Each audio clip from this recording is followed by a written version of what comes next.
आज हम देखेंगे चैप्टर नंबर 3 करंट इलेक्ट्रिसिटी, जिसमें सर्किट को सॉल्व करने की मेथड किरचॉफ्स लॉ, उसका एक प्रैक्टिकल एग्जांपल देखेंगे।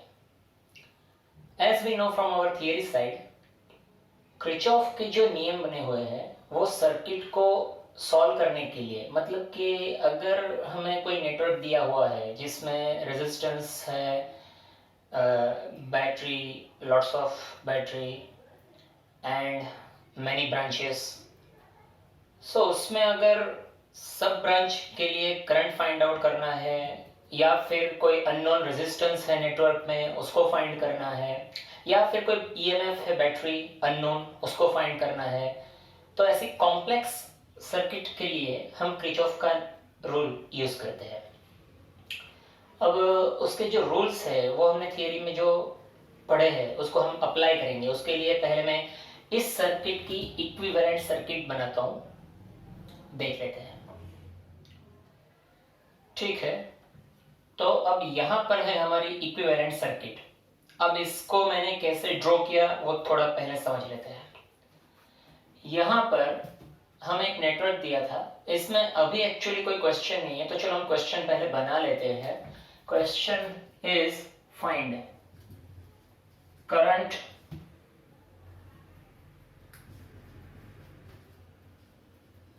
in each branch।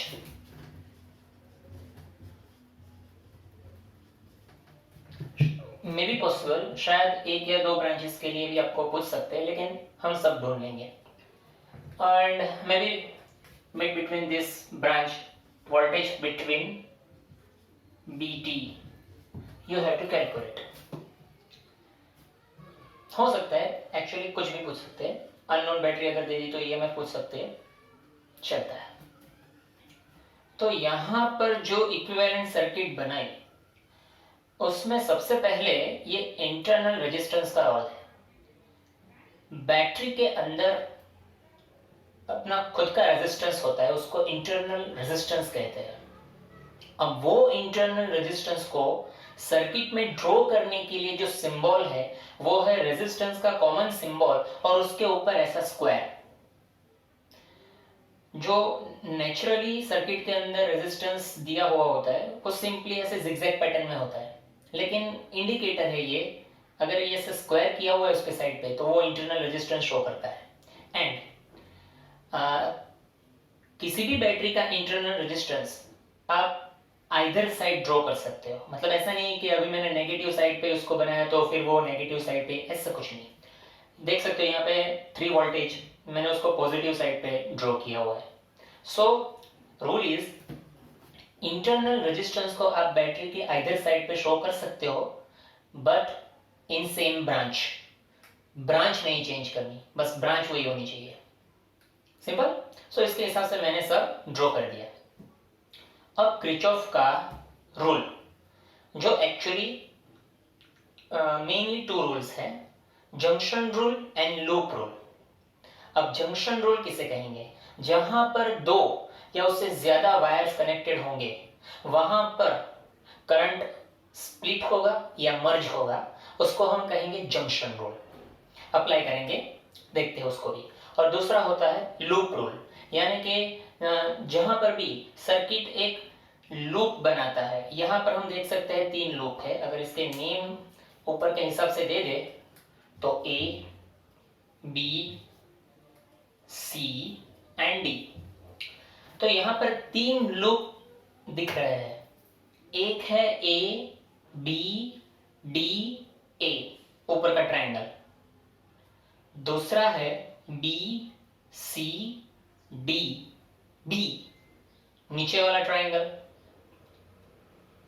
और आखिरी big square, means ABCDA।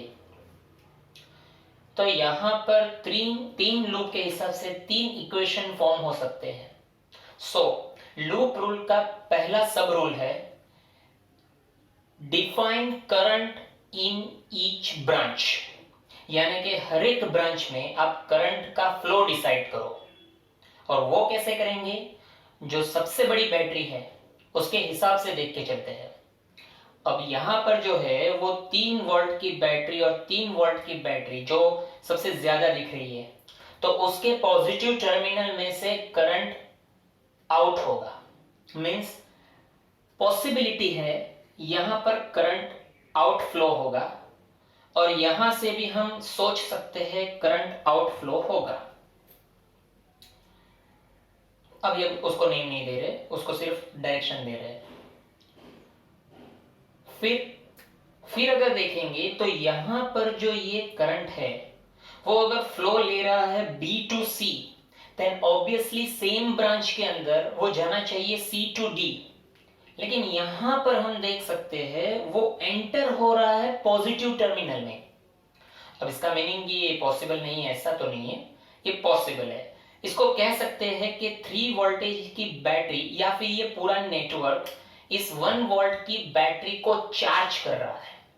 Charging, yes, reverse current means charging of battery. उसके पॉजिटिव टर्मिनल में वो एंटर हो रहा है और नेगेटिव टर्मिनल से वो निकल रहा है। So here is charging for 1 voltage battery. वो करंट ऊपर आएगा। अब यहां पे आते हैं, ये करंट हमने यहां से डायरेक्शन लिया तो वो ए से नीचे जाकर डेफिनेटली यहां पर भी चार्जिंग हो रहा है। मींस 1 वोल्टेज बैटरी यहां भी चार्ज हो रही है। अब क्या होगा, ये करंट नीचे आया, ये करंट ऊपर आया। अब यहां पे सोचने वाली बात होगी, अगर जंक्शन रूल हम बी या डी पे लगाए तो चलो पहले डी पे बात करते हैं। अगर आपने जंक्शन रूल होता है incoming current at a junction is equal to outgoing current at the same junction. Incoming is equal to outgoing. तो यहां पर जंक्शन में इनकमिंग करंट ये वाला है और आउटगोइंग करंट ये वाला है। अब यहां पर दो पॉसिबिलिटी है, या तो इस ब्रांच का करंट ऊपर जाएगा, सो इनकमिंग 2 करंट्स होंगे तो आउटगोइंग 1 बनेगा, या फिर ऐसा भी हो सकता है कि इस ब्रांच में वो नीचे जाए तो फिर इनकमिंग 1 होगा, आउटगोइंग 2 होंगे। तो हमें कौन सा वाला चॉइस करना चाहिए? कोई भी अपने हिसाब से ले लो। क्रिचॉफ जो है वो आखिर में आंसर सही ही देगा। अगर आपने एज्यूम करने में कोई प्रॉब्लम की होगी तो वहां पे आंसर थोड़ा सा ट्रिकी आएगा, वो मैं लास्ट में दिखाऊंगा। अगर हम यहां पर भूल कर गए तो, अगर हमने भूल नहीं की और जैसा होना चाहिए वैसे ही हमने एज्यूम किया तो हमारा पूरा sum as it is without any fault खत्म होगा। लेकिन अगर हमने भूल कर भी ली फिर भी वो एग्जाम्पल तो पूरा होगा, लेकिन लास्ट में कुछ ऐसा दिखाएगा जो हमें कहेगा आंसर ये वाला है भैया, लेकिन आपने डायरेक्शन चूज करने में गलती कर दी थी, दैट्स इट। लेकिन आंसर आएगा, यस। तो हम क्या लेते हैं अभी, अकॉर्डिंग टू माई साइड, अगर मैं थोड़ा डीप एनालिसिस अगर आपको इसमें करवाऊं तो देखो, पूरे नेटवर्क को आराम से देखो। यहां पर 3 वोल्टेज की बैटरी, यहां पर भी 3 वोल्टेज की बैटरी, आउट करंट परफेक्ट। यहां पर 1 and 1 ड्रॉप, सो ये साइड अभी कंट्रीब्यूट नहीं करेगी, ये दोनों चार्जिंग साइड है। कंट्रीब्यूट यहां पर ये दोनों साइड्स करेगी। तो यहां पर 3 ओम का इंटरनल रेजिस्टेंस है और यहां पे 2 ओम का है। मींस यहां पर वोल्टेज ड्रॉप कम होगा तो करंट की वैल्यू ज्यादा होगी, और यहां पर वोल्टेज ड्रॉप ज्यादा होगा सो करंट की वैल्यू कम सोच सकते हैं। अगर ऐसा हुआ तो ये वाली branch comparison to this branch current थोड़ा कम रखेगी। तो हम एज्यूम करके चलते हैं यहां पर करंट को अपवर्ड डायरेक्शन में, सो यहां से करंट अपवर्ड डायरेक्शन अगर होगा सो थोड़ा सा लेस करंट उसके अंदर ऐड होके द बिगर वन बनाएगा, ठीक है। अब ये सब आपके ऊपर है, आप किसके हिसाब से कहां से करंट कौन सी डायरेक्शन में लेते हैं, चिंता मत करो, आंसर आएगा। ये एग्जांपल खत्म होने के बाद आप डिफरेंट डायरेक्शन खुद से ट्राई करना, एग्जांपल का आंसर सेम आएगा, ठीक है, लेकिन फॉलो करना पड़ेगा सारे के सारे रूल्स, अगर उसमें आप चुके तो गए। चलो ठीक है, तो अभी यहां पर हम जो हमने डायरेक्शंस डिसाइड की उसको नेम देते हैं। अब वो भी अपने ऊपर होता है, वो किसके हिसाब से हम नेम देंगे। चलो मैं अपने हिसाब से दे देता हूं, इसको मैं देता हूं I1 और इसको देता हूं मैं I2। सो यहां पर सेम ब्रांच है तो I2 ही है, और यहां पर भी सेम ब्रांच है तो I1 ही है, I1 ही है। और यहां पर ये तीसरा वाला करंट जो है उसको मैं I3 नेम नहीं दूंगा, मैं इसको, चलो ठीक है, सिंपल I नेम दे देता हूं। तो यहां पर जंक्शन रूल दो साइड्स पे है, देख सकते हैं, I2 plus I is equal to I1, यहां पर ये हो रहा है। अब यहां पर देखें, I1 is equal to I plus I2, both are same. So junction rule,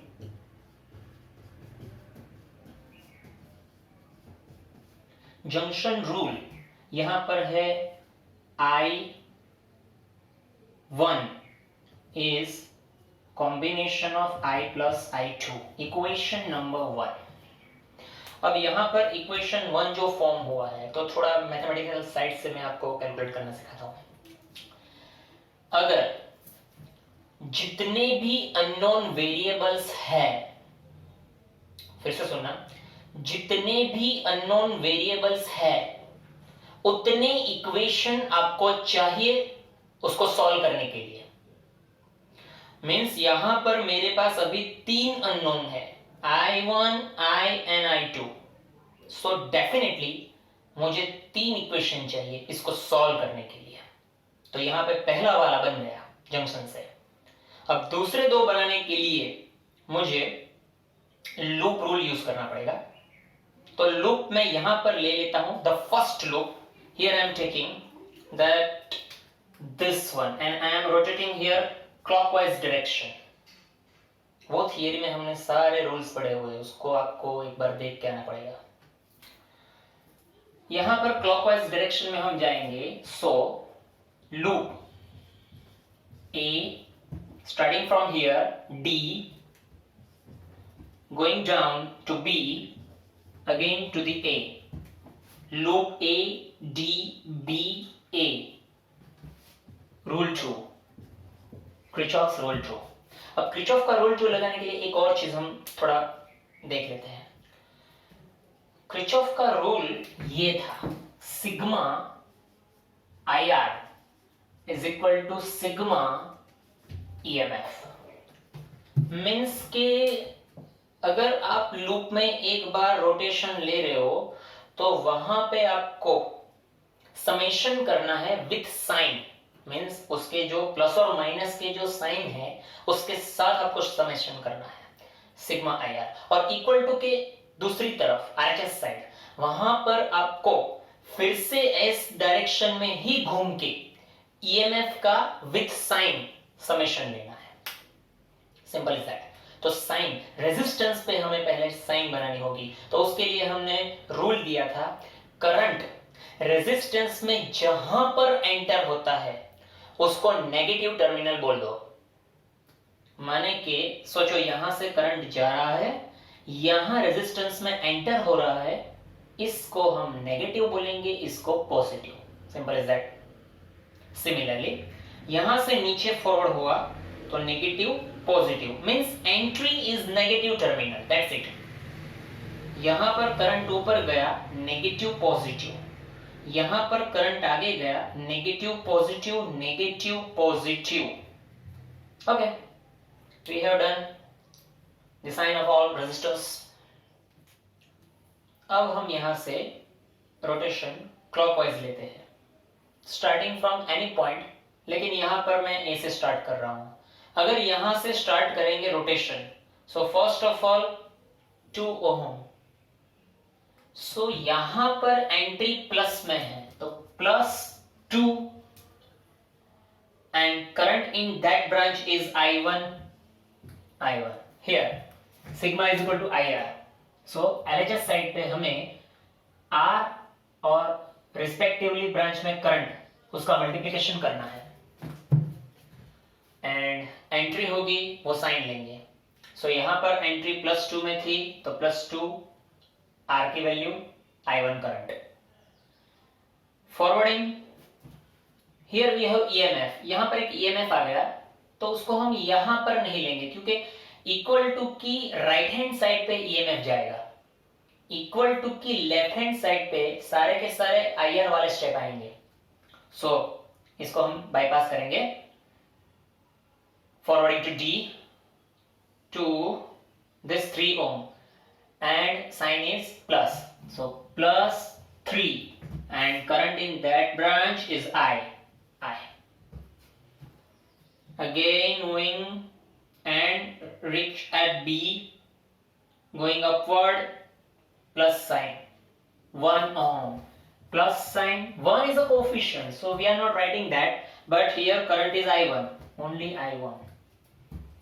Okay, 1 into I1. Now we just reach at our starting point, so our first rotation is complete for LHS side, that is IR. Now again we have to rotate in same direction for right hand side EMF. So we are making here equal to sign and again starting from A, but right now we will not take any resistance, we just consider this battery and entry is the sign. Here we have positive terminal first, so +3. Again moving in the direction clockwise, no resistance is done, no done, and yes here EMF minus entry terminal -1. That's it guys, ये है rule 2, simple.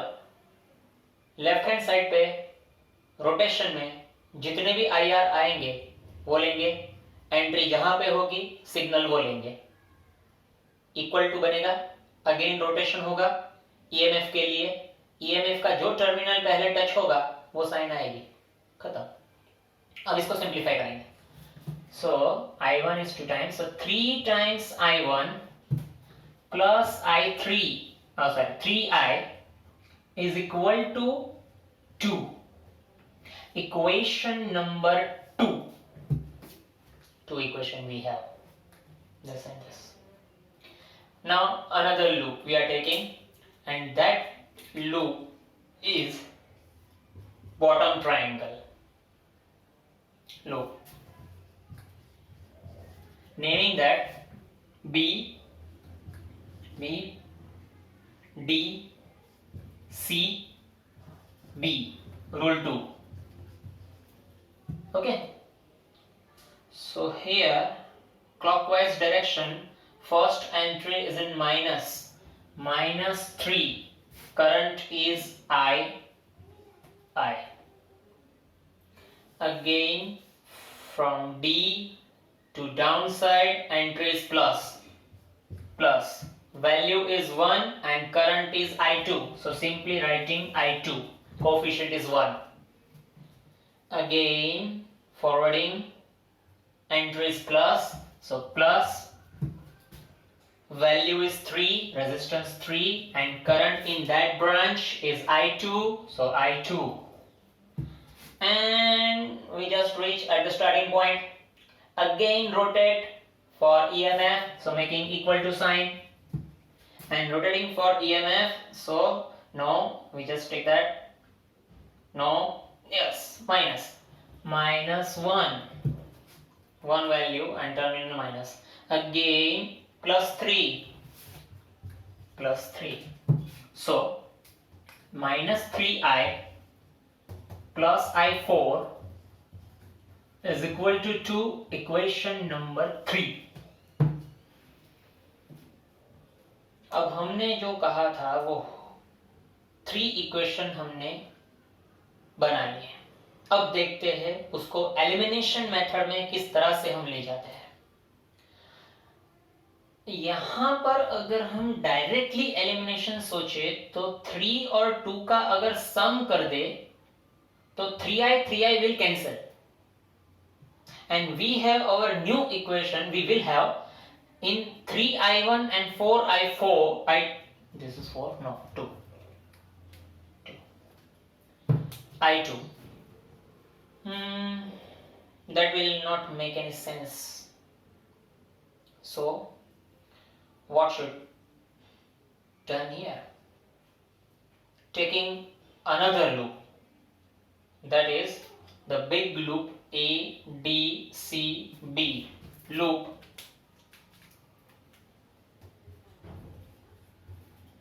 A D C B A.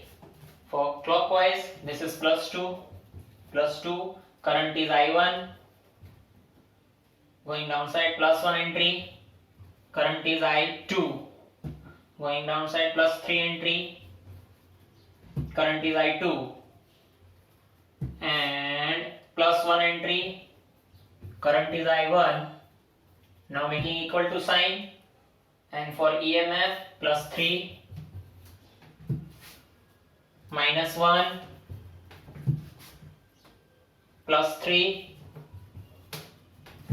-1. Okay, so 3i1 and 4i2, that is equal to 6 minus 2 4, equation number 4. अब हमारे 4 equation जो हमने ले लिए है उसमें हम एलिमिनेशन मेथड को यूज करेंगे और उसके हिसाब से हम लाएंगे हमारे आंसर्स. सो यहां पर ये इक्वेशन जो पहला इक्वेशन था उसमें हम अगर सब्जेक्ट को आई बनाएंगे और उस सब्जेक्ट आई को हम प्लेस कर देंगे आइदर इक्वेशन 2 और 3 में, तो हमारा नया इक्वेशन 5 बनेगा जो बनेगा 1 और 2 के फॉर्म में, और उसको एलिमिनेट करेंगे हम 4 के साथ. वापस बोलता हूं, यहां से हम i को सब्जेक्ट बना लेंगे तो वो इक्वेशन को प्लेस करेंगे या तो 2 या 3 में, यहां पर या यहां पर. उससे क्या होगा, जो नया इक्वेशन बनेगा वो 1 और 2 के फॉर्मेट में बनेगा, और 1 और 2 का फॉर्मेट में जो इक्वेशन आएगा उसको हम नेम देंगे 5, और वो 5 इक्वेशन को 4 के साथ एलिमिनेट करेंगे विथ मल्टीप्लिकेशन समथिंग, अगर रिक्वायरमेंट है एलसीएम का तो उससे हमको कोई भी एक वैल्यू मिल जाएगा, आइदर i1 और i2. उसको रिप्लेस करेंगे 4 या 5 के अंदर तो आइदर i2 और i1 मिलेगा, उन दोनों को रिप्लेस करेंगे इक्वेशन 1 में तो i मिल जाएगा. Simple is that. चलो देखते हैं, simple is that. Subjecting i1 minus i2, placing this I in equation whatever, say in 2, putting I in equation 2. So what we have, 3i1 plus 3i1 minus i2 okay is equal to 2. So simplifying 3 and 3, 6i1 minus 3 times i2 is 2, equation number 5. अब equation 5 and 4 में क्या हम eliminate कर सकते हैं, तो वो मुझे दिख रहा है i1. अगर इस इक्वेशन को मैं 2 से मल्टीप्लाई करूं तो वो 6 बनेगा i1, और उसको एलिमिनेट करूं 5 से तो i2 का फॉर्म में एक इक्वेशन बनेगा, वो आंसर होगा. देखते हैं. So here equation, look at this operation, multiplying 4 with 2, so that will be +6, and here we have also +6, so elimination is minus operation with 5 equation. ये क्या बताता है? नंबर 4 इक्वेशन जो है उसको हम 2 से मल्टीप्लाई करेंगे, उसके बाद जो प्रोडक्ट उसकी आएगी उसमें से 5 नंबर को सब्सट्रैक्ट करेंगे। चलो, तो यहां बन रहा है 6i1, 4 to the 8i2,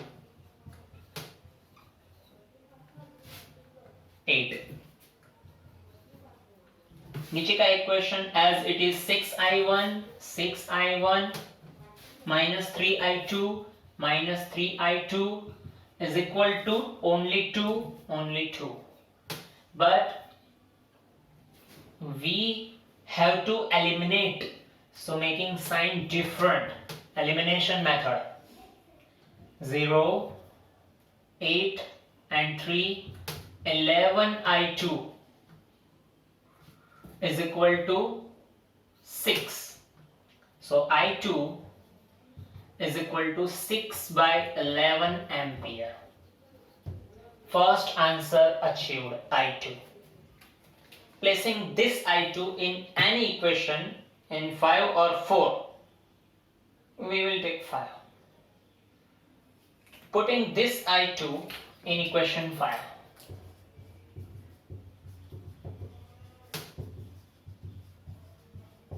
In equation number 5. So we have 6i1 minus 3 times 6 by 11 is equal to 2. So we have to take LCM, 11. So 11 will multiply here.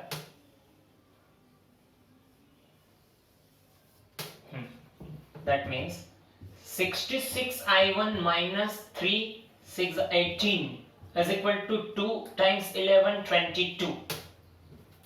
Clear? Multiplying with 11 to all steps means 66i1, 18 अगर वहां पे जाएंगे तो 8 and 10, 30, 40, 40. So i1 is 40 divided by 66. कुछ complex है ना, ampere. अगर उसमें से कुछ रिमूव होता है तो उड़ाएंगे। 2 मीन्स 20 डिवाइडेड बाय 33 चलेगा। 20 divided by 33 ampere I1, and I1 and I2 will go here. That means I is equal to I1 minus I2, that is equal to I1 20 by 33 minus I2 6 by 11. So LCM is 3. Multiplying last step to 3 and dividing with 3. So denominator will 33. So 20 minus 3, 6 are 18 divided by 33, that is equal to 2 by 33 ampere. This is your I. So our first question is done. Find current in each branch. Okay. So the second question is voltage between B and D, and voltage between B and D is Ohm's law, IR. Current in BD into resistance of BD total. यहाँ पर एक ही resistance है, so don't worry about that. अगर यहाँ पर 2 होते तो series combination करना पड़ता, यहाँ पर सिंपली 1 ही है। और current in BD we assume I, so I into 3 ohm, I is 2 by 33 into 3, 2 by 11 voltage voltage between BD। हो गया? कंफर्म। कॉम्प्लेक्स है थोड़ा, लेकिन प्रैक्टिस से आ जाएगा। हम ऐसे कुछ और सम्स भी देखेंगे क्रिचॉफ पे, प्रैक्टिस मोड पे। यहाँ पर कंप्लीट होने के बाद आपको घर पे क्या करना है, वीडियो देख लिया, नोट डाउन कर लिया, जो भी है, फिर अपने आप से सिर्फ सर्किट को बना के ये पूरा स्ट्रक्चर खुद से सॉल्व करो। सेम आंसर आना चाहिए। नहीं आया तो उसका रीजन होगा आपने कहीं पे भी प्लस एंड साइन माइनस की कुछ मिस्टेक की होगी। सो ये चीज जो है वो प्रैक्टिस मांगती है। ठीक है, नेक्स्ट टाइम मिलते हैं दूसरे वीडियो में।